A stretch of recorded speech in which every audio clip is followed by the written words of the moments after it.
फूला के छाप पर बटन दबैहा हो। ए भैया ले फूला के छाप पर बटन दबैहा हो। फूला के छाप पर बटन दबैहा हो। विपिन सारा जी के अब की जीतैहा हो। विपिन सारा जी के मुखिया बनैहा हो। विपिन सारा जी के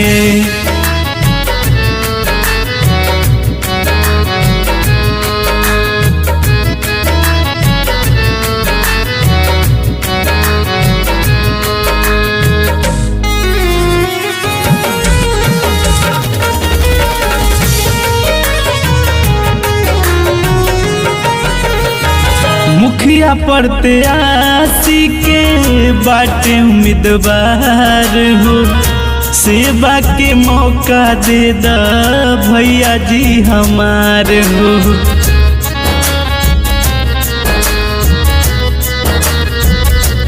हाँ मुखिया प्रत्याशी के बाटे उम्मीदवार हो। सेवा के मौका दे दा भैया जी हमार हो। 5 नंबर बाप बटन दबैहा हो। 5 नंबर बाप बटन दबैहा हो। विपिन सारा जी के अब की जीतैहा हो।